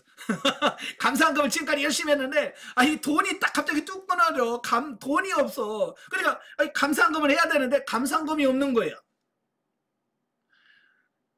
그래서 딱 30주를 하고 그 다음부터는 이제 감사한금을 못했어요. 그래서 감사한금을 못하고 한 달을 지났어요. 한 달을 지나고 왔는데 그냥 가서 말씀만 전하고 이제 기도 인도하고 이제 오고 왔는데, 그 5주째 됐을 때 그 원장님이 전화가 왔어요. 목사님, 계좌번호만 하나 알려줘요. 아니 왜요? 그러더니 가끔 오셔서 은혜 받으신 권사님이 계셨는데 그 권사님이 제게 선교비를 좀 하고 싶대요. 그래. 그분이 감동이 와가지고 은혜를 받아가지고 감동이 돼서, 네? 목사님에게 선교비를 좀 보내고 싶대요. 계좌번호만 알려주세요. 예. 저는 뭐 큰 기대도 안 하고 그냥 예 하고 계좌번호 하나 알려줬어요. 뭐 기대도 안 했으니까 뭐 얼마 보내주는 뭐 그런 것도 모르고 그냥 기도하고 있는데 이 계좌를 찍어보니까 30만 원이 들어요. 30만 원. 매달 그분이 30만 원씩을 입금해 주는 거예요. 매달. 그 2년. 그때 제가 깨달은 게 뭐냐면, 그때 2만 원씩 했으면 60만 원 받을 건데. 정말 심은 대로 거둔다고. 제가 10,000원씩을 심어가지고 딱 30만 원, 30주를 심었잖아요. 딱 30만 원이에요. 30만 원인데. 그러니까 한 달에 30만 원씩을 주시는 거예요. 이 심는 대로 거둔다는 말이 거기서만 나오는 거예요. 네. 그래서 그 권사님이 매달 30만 원씩을 2년 동안 보내주셨어요. 그래서 2년 동안 거의 월세 걱정을 안 하고 목회할 수 있도록 하나님 그렇게 하시더라고요. 예. 참 하나님이 하시는 것은요, 그냥 주시는 게 아니에요. 하나님은 심은 게 있어야 그 심은 것을 가지고 역사하시는 거예요. 여러분도 마찬가지. 심지도 않고 맨날 물질의 축복 주세요. 뭐 심은 게 있어야 뭘 역사를 하죠. 여러분, 물고기 2마리와 보리떡 5개를 예수님께 갖다 줘야 거기서 5,000명이 먹이로 12광주로 남는 역사가 있는데, 보리떡 5개와 물고기 2마리를 주는 사람이 없는 거예요. 하나님께 심는 게 없는 거예요. 심는 게 없으니까 생기는 게 없는 거죠. 무슨 말인지 아시지? 예. 그래서 열심히 심으셔야 돼요. 하나님은 심은 것 가지고 역사하시니까. 자, 그 다음에 2번, 진리 단계에서 특징. 1. 비로소 진리적으로 심고 의의 열매로 거두는 역사가 나타난다. 그랬어요. 우리의 삶 가운데서 진리적으로 심고 거두는 역사가 나타나기 시작한다. 예. 이제 진리 단계에 가야 이제 내가 진리적인 삶을 살아갈 수 있다라고 하는 겁니다. 자, 보세요. 우리 사람은 태어나면서부터 남자와 여자로 구분이 되죠. 그죠? 예, 태어나면서 남자로 태어나고 여자로 태어나요. 예, 그렇지만 여러분, 여자로 태어난다고 해서 뭐 금방 애 낳습니까? 여자로 태어났다고 해서 그냥 그 애기가 애를 낳습니까? 예, 5살짜리가 엄마 나 시집가고 싶어, 애 낳고 싶어, 그러면 그 애가 5살짜리 애 낳아요? 못 낳아. 어떻게 해야 돼요? 커야죠. 자라야 돼요. 성장을 해서 성숙을 해야 그가 아이를 낳아서 여자로서의 삶을 살아갈 수 있는 거지. 여자라고 해서 여자의 삶을 사는 게 아니거든요. 성장해야 돼. 마찬가지로 우리도 영적으로 하나님의 자녀지만 여러분들이 진리 단계로 성장을 해야 그 단계, 진리 단계가 되어야 진리적 삶이 나오는 겁니다. 아시겠죠? 자, 그러나 여기서 영 중심으로 행할 때만이라는 단서가 붙는다. 뒤집어 말하면 우리 신앙이 아무리 진리 단계로 성장했다 하더라도 영 중심으로 살 수 없을 수도 있다는 얘기예요. 그러니까 우리가 성장을 해도 우리가 영 중심으로 살지 않을 수도 있다라고 하는 겁니다. 그러니까 우리가 성령의 지도와 인도를 받지 못하고 내 맘대로 산다면 아무리 내가 영적으로 진리 단계에 들어가고 생명 단계에 들어가도 영 중심의 삶을 살지 못할 수 있다는 얘기예요. 육신을 갖고 있기 때문에 여러분 다윗도 그렇잖아요. 다윗도 성장해서 성숙했지만 어느 부분에서 영 중심으로 살지 못해. 그죠? 그래서 바세바의 사건이 일어나게 되는 거죠. 예, 성장해도 우리가 다 진리 생명이 되면 얼마나 좋겠습니까만은 내가 영 분별이었고 내가 인내하지 못하고 내가 참지 못하면 육신의 삶이 나올 수 있는 것처럼 우리는 항상 육신 중심으로 살아갈 수 있는 가능성이 있는 거예요. 사람에게 자유의지를 허락하신 하나님은 영적으로 살 수 있는 문과 육신적으로 살 수 있는 문을 동시에 열어놓고 계신다. 우리도 보면 그래요. 아니, 선택할 거든 딱 한 가지만 있으면 얼마나 우리는 편하겠어요. 그냥 선택할 필요가 없이 그냥 살면 되잖아요. 예를 들어 식당에 가면 단일 메뉴가 있는 데가 있잖아요. 그죠? 딱 하나만 파는 데가 있어요. 거기 가면 주문도 안 해. 그렇잖아요. 단일 메뉴 하는 데는 가면요. 들어가면요. 여기 뭐요 준비도 안 해. 그냥 가서 앉아 있으면 그냥 나와. 그렇잖아요. 그러니까 거기서는 뭐 먹을까 갈등할 필요 없어. 그냥 가서 앉아 있으면 그 메뉴가 나와. 그러면 얼마나 좋아. 근데 일반 식당 가면 메뉴가 한 가지예요? 여러 가지나. 그러니까 뭐 먹을까 오늘은. 갈등하잖아. 하나님도 꼭 이 두 가지 문을 줘요. 꼭 항상 우리에게 꼭 두 길을 주셔. 두 갈래 길. 사망의 길과 생명의 길. 육신의 길과 영의 길. 이 두 가지를 항상, 그러니까 이 두 가지 사이에서 우리는 뭘 선택해야 되지라는 선택의 기로에 우리는 매일매일 순간순간의 삶이 이 두 갈래길에서 내가 그때 과연 어떻게 살아야 되느냐, 뭘 선택해야 되냐는 그 갈림길에 있어. 그래서 저와 여러분이 갈등하고 고민하는 이유가 바로 거기 있는 거예요. 예. 그래서 우리는 이제 선택을 해야 돼. 근데 우리는 선택을 제대로 잘 하느냐? 잘 해요, 못해요? 여러분 선택 잘 해요, 못해요? 선택을 잘 못한다고 말이에요. 선택을. 왜냐면 우리 할아버지 할머니를 닮았어요. 우리 할아버지 할머니가 누구요? 아담과 하와부터 우리 선조부터 선택을 잘 못해. 그게 영향을 축받아가지고 지금 수천 년이 지났는데도 불구하고 우리도 선택을 항상 잘 못해. 그래서 우리는 날마다 선택할 때마다 우리는 선택을 잘못하고 헤맵니다. 그래서 잘못된 선택을 너무너무 잘하는 거예요. 그래서 하나님께서 우리에게 나한테 좀 물어봐라. 뭘 선택하기 전에 뭘 선택할 건지 나에게 좀 물어봐라. 그래서 여러분에게 묻는 기도를 하라고 하는 이유가 우리는 선택을 원래 못하기 때문에 하나님 뭘 선택해야 됩니까? 라고 하나님께 선택권에 대해서 하나님께 질문하도록 되어 있어요. 그래서 하나님께 질문하면 하나님께서 우리에게 바른 선택을 하도록 이끌어 가실 것이다 라는 겁니다. 아시겠죠? 그래서 여러분이 물으면 하나님께서 바른 길로 인도해 가실 거예요. 그런데 묻는 게 안 되면 선택이 안 되는 거예요. 여러분 만약에 다윗이 바세바를 범하기 전에 하나님 저 여자를 내가 범할까요? 라고 하나님께 물었으면 뭐라고 했겠어요? 그렇게 물었는데 하나님께서 그래라 그러겠어요?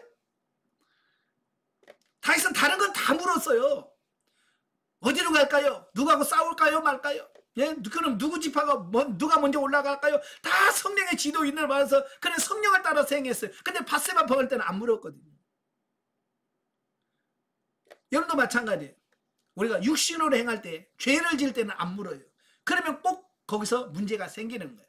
그러니까 여러분 하나님께 물을 수 없을 때는 문제가 있는 거예요. 그러니까 여러분 항상 기도하시면서 물으십시오. 묻는 기도를 하셔야 돼요. 아시겠죠? 자, 두 번째, 이제껏 심은 것이 영혼을 위한 것이었음을 깨닫게 된다 그랬어요.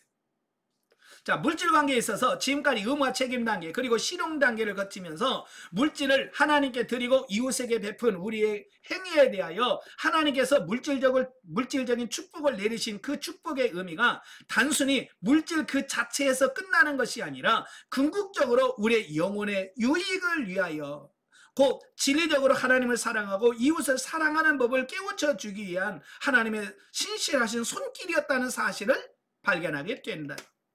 이게 무슨 말이냐면 우리는 지금까지 물질을 심어라 거두라 그러면 우리는 돈 얘기인 줄 안단 말이에요. 돈 이야기인 줄 생각하는데 사실은 그렇게 하는 이유는 바로 저와 여러분의 영혼을 성장시키고 성숙시키기 위한 과정이었다라고 하는 사실이에요. 예. 다시 말하면 우리가 순종하는 이 부분, 예, 물질을 심는 부분, 우리는 아이고 돈 나갔네, 오늘 돈 들어왔네, 우리는 돈으로 인식하는데 돈이 아니라 하나님은 우리의 영혼을 세우시는 과정으로 정말로 하나님을 사랑하고 이웃을 사랑하는 그 법을 깨우쳐 주기 위해서 하나님께서는 물질을 도구로 사용하신다라는 사실이에요. 그러니까 하나님의 관심은 우리의 영이 있어요. 우리 영의 성장, 우리의 영을 성숙시키기 위해서 하나님은 끊임없이 역사하셨다는 사실을 발견하게 되는 거예요. 예, 그러니까 우리는 지금까지 돈 이야기로 들으니까 또 돈 얘기하네. 그죠? 제가 여러분에게 돈 얘기하고 있는 겁니까? 예. 물론 돈을 얘기하고 있지만 돈을 얘기하고 있는 게 아니에요. 우리는 돈을 통해서 하나님의 사랑, 이웃 사랑하는 법을 깨우쳐 주고 그 사랑을 실천하면서 우리의 영이 어떻게 성장해 가고 성숙해 가느냐라고 하는 부분인 거예요. 그래서 물질로 매이면 안 돼. 이게 물질이구나 라고 거기다 물질이라고 생각하면 안 되고 이건 내 영을 세우는 과정이구나 라고 생각하시면서 물질 훈련을 잘 하셔야 돼. 아시겠죠? 예. 그 다음에 세 번째, 고난이 축복인 것을 깨닫는다 그랬어요. 실용 단계에서와 달리 진리 단계에 들어가면 사고의 틀이 서서히 영 중심으로 바뀌기 때문에 지금까지 겪어왔던 영적인 갈등이나 인간적 물질적인 고통들이 하나님께서 허락하신 축복의 고난이었다는 사실을 깨닫는다. 네. 그게 뭐냐면 우리가 이 고난은 언제든지 겪을 수 있어요. 그런데 이 진리 단계에 들어가게 되면 이 고난이 진짜 고난이 아니라 나를 축복하는 축복의 길이었구나, 축복의 수단이었구나 라는 사실을 발견하게 되어집니다. 참 저도 영성훈련 받으면서 처음에는 영성훈련 받으면서 생각했던 게 뭐냐면 영성훈련 받으면 고난 끝나겠구나, 고난에서 벗어날 수 있겠구나. 저는 처음에 그런 생각을 했어요. 왜냐하면 너무 어렵게 살았고 어렵게 목회를 하고 있었고 너무 고난 중에 있었기 때문에 저는 고난에서 벗어나는 것이 저는 최종 목적이었어요. 어떻게 하면 고난에서 벗어날 수 있을까? 그래서 늘 기도하면서 하나님이여 이 고난에서 건져주세요. 물질의 고난에서 벗어나고 육신의 아픔의 질병의 고통에서 벗어나고 개척교회 하면서 이런 어려움에서 벗어나기 위해서 다 새벽 기도했던 모든 게 그런 게 내 목적이었어요. 그러니까 영성훈련 하면서 처음에 딱 보시면서 이거 영성훈련 하면 고난에서 벗어나겠네 라는 기대를 가지고 영성을 탁 했거든요. 근데 이 강의를 들을 때마다 강사님들이 자꾸 뭐라고 말하냐면 고난이 축복입니다. 자꾸 그런 소리를 해야 되는 거예요. 그러니까 열받는 거예요, 제가. 난 지금 고난 치러서 고난에서 이제 더 이상 고난받지 않고 나는 이제 행복하게 살아보려고 영성 훈련까지 했는데 자꾸 고난이 축복이라고 얘기하니까 이 성질 나는 거예요. 그래서 제가 속으로만 그랬어요. 속으로만 네가 고난을 알아? 고난을 알면 그런 말 못하지. 네가 고생을 안 해보니까 그런 말을 하는 거지. 에? 고생을 해봐. 누가 그 고난이 축복이라고 누가 그런 말 하겠어. 제가 속으로만 그러면서 강의를 들었어요. 그런데 이 듣는 것이 무섭더라고요. 그래도 한 번 듣고 두 번 듣고 그래서 1년 정도 들으니까요. 이제 머리가 맞아. 고난이 축복이야. 이제 머리로 지식적으로는 그게 되더라고요. 지식적으로 고난이 축복이야. 그래서 나도 모르는 사이에 여러분 고난이 축복입니다. 그런 말을 하더라고. 나도 모르면서. 하도 들으니까 이게 이해가 되고 깨달아지는데 실제로는 안 되는 거예요. 그런데 제가 진리 단계에 들어가서 하나님께서 이걸 경험시켜 주시는데 그래서 이게 고난이 축복이구나. 이제는 이거 지적으로 머리로 이해해야 되는 게 아니라 이 영에서부터 확 믿어져지는 그런 부분이 생겨요. 제가 진리 단계에 들어갔는데요. 어느 날 제 몸이 진짜 아팠어요.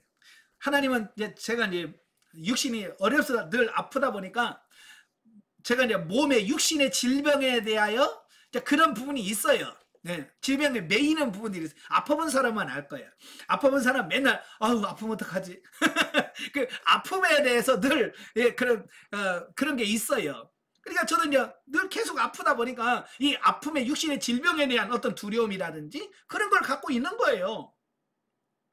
아니나 다를까 진리 단계 가는데 몸이 엄청 아픈 거예요. 예. 엄청 아파 몸이. 그래서 아파가지고 힘들어요. 그러고 있는데 성령께서 저를 찾아오셨어요. 찾아오셔서 뭐라고 말씀하냐면 너에게 그 아픔을 준 이가 누구뇨? 라고 질문을 던져요. 너에게 그런 질병을 주고 너에게 아픔을 주는 이가 누구뇨? 그러시는 거예요. 여러분 질병 누가 줍니까?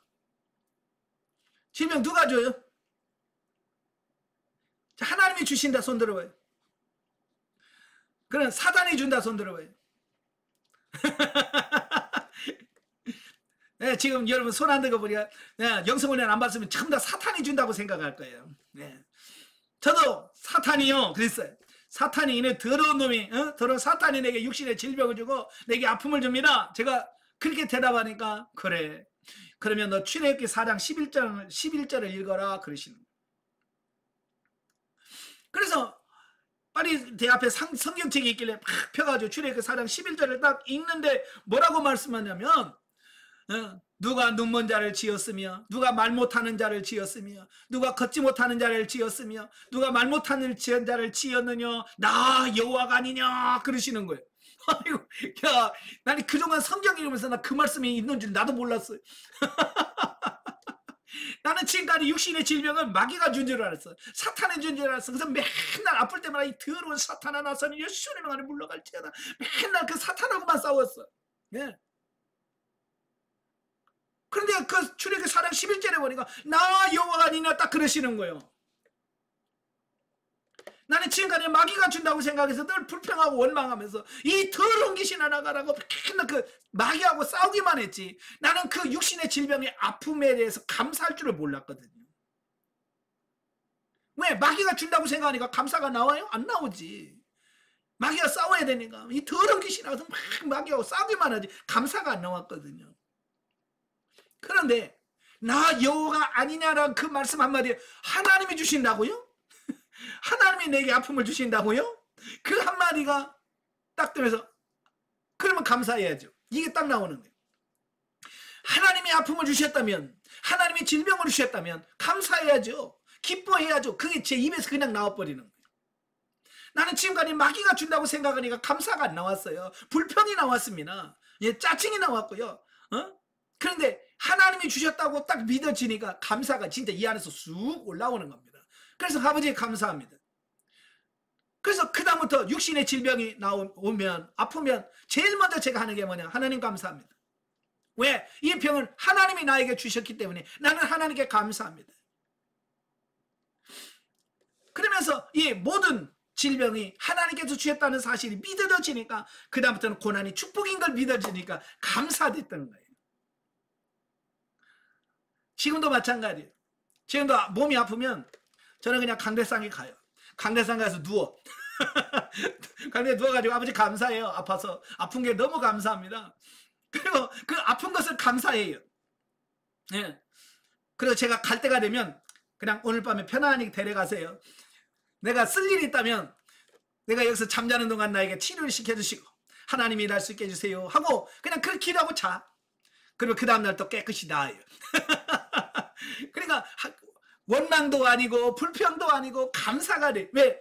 이게 그 고난이 나를 위해서 주신 부분이라는 걸 믿어지니까. 여러분도 그래요. 이제는 여러분이 주는 모든 고난은 여러분을 세우는 축복의 과정인 거예요. 그래서 여러분들이 감사하실 수 있기를 바랍니다. 이것도 경험을 해보셔야 돼. 아시겠죠? 자, 실질적으로 이러한 깨달음은 아무리 인위적으로 이해하려고 한다고 해서 깨달아지는 것이 아니라 지속적인 훈련을 통해서 영성을 덧입어 가면서 경험되어지고 깨달아지는 것이다. 자, 그래요. 이거 하나님이 이런 경험을 안 시켜주면 우리는요, 백날 있어도 몰라요. 예, 저는 수년을 아파봤잖아요. 그런데도요, 이 하나님의 깨달음을 주지 않으면 몰라요. 제가 8년을 못 발짓고 살면서도 그걸 못 깨달았다니까요. 그러니까 얼마나 제가 하나님께 죄송한 게 뭐냐면, 아이고, 영성훈련 받고 아팠더라면 내가 그 8년 동안 아프면서 내가 진짜 영적으로 정말 성숙했을 텐데, 그걸 모르고 그 8년 동안 아프면서 늘 하나님을 불평하면서 원망하면서 사니까, 네? 예. 얼굴에 기미만 잔뜩 껴가지고, 예, 맨날 불평하고 원망하니 뭐가 되는 게 있어야지. 그러니까 모르면 그래요. 여러분도 경험해 보셔야 돼. 아시겠죠? 자, 육신적으로 보면 고난이라고 하는 말은 실패와 저주를 의미한다. 그죠? 보통 이 성도들은요, 고난 받는다 그러면 아유 실패했구나, 하나님의 저주 받았구나 라고 생각한다는 거예요. 교회에서도 보면 그래요. 막 사업이 막 성공하고 그러면 막 교회에 막 와서 흥금도 하고요, 막 큰 소리 뻥뻥 칩니다. 근데 부도 나와요. 교회 나와요, 안 나와요? 사업이 부도 나가지고 교회 와요, 안 나와? 왜 안 나와요? 예, 저주 받았다고 생각하거든요. 그 저주가 아니고 하나님께서, 예, 나를 더 훈련해 하시려고는 그 과정인데도 이 사람들은 고난이 오면 그걸 저주라고 생각을 해서 하나님을 떠나거나 심지어 교회도 안 나와버려요. 이 고난의 의미를 잘 몰라서 그래요. 그만큼 우리가 육신적으로 행할 때는 고난이 싫어질 수밖에 없고 그것을 두려운 존재로 다가옵니다. 그러나 거듭되는 영성훈련을 통해서 영혼이 깨어나고 영의 양식을 먹음으로 자라가면서 조금씩 하나님께서 나에게 고난을 왜 주셨는지, 이제껏 그렇게 부르짖어도 왜 나에게 물질을 허락하지 않으셨는지를 깨닫게 된다. 아, 하나님은 나의 영을 세워롭게 하시려고 이렇게 하셨구나. 그러니까 이제는 예전에 그렇게 하나님에 대해서 원망하고 불평했던 것들이 이제는 감사가 되어지는 거예요. 알아져지니까. 이제 여러분, 몸이 아프면 뭐부터 하셔야 돼요? 예, 더러운 귀신아 나가라 그러지 말아요.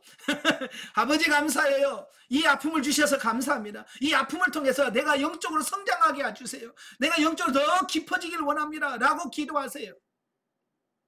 예, 그러면 그 아픔을 통해서 내가 영적으로 더 성장해가고 성숙해가는 은혜가 있을 겁니다. 그래서 그러므로 우리의 영적 성장이 이쯤 되면 고난을 두려워하던 내가 점차적으로 고난을 기쁨으로 감당할 수 있는 사람으로 바꿔지고 오히려 고난을 기대하는 사람으로 변하게 된다. 예, 고난을 싫어요, 못해요, 그런 사람이 아니라 이제는 고난을 기대하는 사람으로 바뀌어. 아멘. 예, 고난 후에 얻어지는 신령한 은혜의 맛을 알기 때문이다. 그래서 시편 119편 67절 71절에 보면 고난 당하기 전에는 내가 그릇 행하였더니 이제는 주의 말씀을 지키나이다. 고난 당하는 것이 내게 유익이라 이로 인하여 내가 주의 율례를 배우게 되었나이다. 예, 고난 받기 이전과 고난 받고 난 이후의 삶이 달라지는 겁니다. 내가 주께 대하여 귀로 듣기만 하였었더니 이제는 눈으로 주를 배웠나이다. 그러므로 내가 스스로 하나여 티끌과 재 가운데 회개하나이다. 예, 욥이 정말 진실하게 잘 믿었잖아요. 그러나 그 고난을 당하고 나서 그 고난 받으면서도 그는 깨닫지 못했어요. 나는 잘못이 없는데 왜 하나님이 나를 왜 이렇게 고난을 받게 하느냐. 하나님은 의롭지 못하다. 나는 의롭다. 고난 중에 그는 깨닫지 못했어요. 근데 그 고난 중에 하나님을 만나고 나서야 그가 깨달은 거예요. 그래서 그가 뭐라고 그래요? 내가 지금까지 귀로만 들었었더니 이제는 눈으로 배웁니다. 듣는 신앙에서 눈으로 보는 신앙으로 바뀌었어요. 우리가 영적으로 보면 윤리 도덕적인 수준의 신앙에서 이제 진리, 생명의 신앙으로, 생명 단계로 바뀌었다, 성장했다, 그런 뜻이에요. 그러니까 욥이 괜히 고난 받은 게 아니에요. 하나님은 그 고난을 통해서 욥을 진리 생명으로 끌어가기 위해서 그 고난을 주셨다라고 하는 사실이에요. 어찌 보면 욥에게는 그 고난이 복인 거죠. 네 번째, 하늘의 상급이 쌓인다. 당연히 진리적으로 영 중심으로 성령의 지도 인도를 받아서 하는 것이 진리적으로 하는 겁니다. 예, 심은 행위에 대하여는 하나님께서 향기로운 제물로 받으시고 땅에서는 더 많은 것으로 맡기되 하늘 창고에 쌓은 것으로 인정하신다. 그러므로 외적으로 얼마를 하느냐, 어떻게 하느냐가 중요한 것이 아니라 드리는 그 중심이 어디에 있느냐가 중요한 것이다. 예, 우리는 자꾸 헌금하면 얼마에 써? 난 얼마에다가 자꾸 기준을 두는데 그게 중요한 게 아니라 중심이 육신 중심이냐 영 중심이냐라고 하는 사실이에요. 그러니까 많이 하는데 중심이 육신 중심이라면 이건 하늘의 창고에 쌓여줄 수가 없어요. 영 중심으로 행할 때만 그게 하늘의 상급으로 쌓여진다라는 사실이에요. 아시겠죠? 그러니까 양이 중요한 것이 아니라 중심이 영중심이냐 육신중심이냐라고 하는 부분이에요. 그래서 여러분이 영중심의 삶으로 세워져야 여러분이 행하는 모든 일들이 하늘의 상급으로 쌓이는 역사가 나타나게 됩니다. 아멘. 예. 자, 마지막 다섯 번째, 하나님의 말씀대로 사라지는 것을 경험한다 그랬어요. 실용적으로 물질 관계를 이해할 때와는 달리 진리의 말씀이 요구하는 삶이 조금씩 사라지는 것을 경험하면서 비로소 하나님 말씀대로 사는 것이 무엇인지를 깨닫게 된다. 즉 영 중심으로 살아가는 삶의 재미를 맛보게 된다. 예, 이 진리 단계에 들어가서 그 하나님의 역사하심, 하나님께서 이끌어 가시는 그것을 바라보면 야, 정말 하나님이 하시는구나 라고 하는 사실이 믿어져요. 예, 그러니까 저는 이제 그 하나님이 하셨구나라고 하는 느껴질 때 전율입니다. 전율. 이게 머리부터 발끝까지 전기가 찌릿 하는 거 있잖아요. 그런 걸 느껴요. 예, 정말 이거 정말 하나님이 하셨구나. 예, 그러니까 정말 하나님이 그냥 멀리 계신 분이 아니라 내 삶에 친히 오셔서 역사하시고 내 삶을 이끌어 가신다는 사실이 믿어져지고 느껴진단 말이에요. 확인이 되는 거예요. 그래서 이 물질을 통해서 이것이 실제가 되면 정말 모든 것이 하나님께서 그렇게 하시는 부분들을 경험하게 되고 체험하게 되는 거예요. 예, 제가 물질 단계 처음 단계에서도 말씀드렸잖아요. 하나님의 역사하심, 하나님의 손길, 하나님의 음성을 가장 잘 듣고 경험할 수 있는 게 뭐냐? 물질이래. 예, 다른 거 하나님께 물어도 대답이 없어요. 근데 돈 가지고 물어, 물질 문제 물으면 즉각 대답이 옵니다. 어디다 심을까요? 그러면 바로 와. 헌금 얼마일까요? 그럼 바로 와. 하나님 음성 못 들으신 분들은요, 하나님께 이 돈 갖고 하면 물어봐요. 제가 오직 했으면 하나님은 돈 좋아하시네요. 제가 그랬어요. 다른 건 물으면 대답이 없는데, 야, 이 물질 문제만 갖고 물으면 정확하게 대답이 있어요. 왜? 그만큼 우리가 물질에 예민해. 우리가 물질에 예민하니까 그 예민한 걸 가지고 하나님이 역사하시는 거예요. 다른 걸 해봐야 우리가 하도 둔해가지고요, 못 알아보고 말해도 못 들어. 근데 물질 문제는 우리가 예민하거든요. 예, 아주 민감해요. 그래서 물질 문제만큼은 제대로 듣고 할 수 있습니다. 그래서 하나님 음성을 못 드시는 분들은 항상 물질 가지고 하나님께 물어보세요. 어디다 심을까요? 얼마 심을까요? 라고 물어봐요. 근데 그 말씀하실 거예요. 근데 우리는 하나님을 신뢰를 못해. 예. 그렇게 주일헌금을 하나님 얼마 할까요? 묻고 하라고 그래도 아이고 그러다가 주일헌금 10만 원씩 하라면 난 못해요. 그래서 아예 10만 원씩 하라고 할까봐 안 물어. 예. 어떤 분은 감사한 거 100만 원을 하라고 할까봐 못 물어. 하나님은 그렇게 머리 나쁘신 분 아니에요. 하나님은 여러분의 믿음의 수준을 알아요. 여러분의 믿음의 수준을 알고 여러분의 물질의 수준을 알고 여러분의 마음이 어느 정도인지를 다 알아. 근데 그분이 하나님께서 여러분들에게 그 수준도 모르시고 막 여러분들에게 뭐 그렇게 시키시겠어요? 예, 제가 지금까지 해본 대로 하나님은 그렇게 해본 적이 없으셔요. 여러분 하나님을 신뢰하시고 하나님께 좀 물어보세요. 아시겠죠? 예. 물론 이것은 하나님이 원하시는 삶으로 나아가는 초기 단계에 불과하다. 죽고 썩을 세상의 물질이 하나님의 뜻으로 사용되어질 때 죽지 않고 썩지 않은 영원한 존재로 바뀐다고 하는 것은 우리는 어떻게 이해를 해야 할까? 이런 영원한 약속을 허락하신 하나님께 영광 돌리며 감사하면서 달려가야 됩니다. 참 신기하잖아요. 어떻게 물질을 심었는데 이게 영적인 걸로 바뀌어져요. 이 세상을 심었는데 왜 어떻게 하늘의 창고에 쌓여집니까? 그죠? 이게 참 신기한 노릇이에요. 이 원리를 깨달으시고 열심히 심으시길 바랍니다. 자, 그 밑에 고린도전서 15장 41절 44절 죽은 자의 부활도 이와 같으니 썩을 것으로 심고 썩지 아니할 것으로 다시 살며 욕된 것으로 심고 영광스러운 것으로 다시 살며 약한 것으로 심고 강한 것으로 다시 살며 육의 몸으로 심고 신령한 몸으로 다시 사나니 육의 몸이 있은즉 또 신령한 몸이 있느니라. 아멘. 바울은요 이런 영적인 원리를 정확하게 이해를 했어요. 아, 이렇게 죽을 몸으로 심고 죽지 않을 영원한 몸으로 거두는구나. 물질로 심고 썩을 물질로 심고 썩지 않은 걸로 거두는구나. 자, 이런 영적 원리를 이해하고 나니까 부활의 원리를 이해하니까 예? 그 말씀대로 죽음도 두려워하지 아니하고 순교를 당하는 것도 두려워. 왜? 이 원리를 아니까.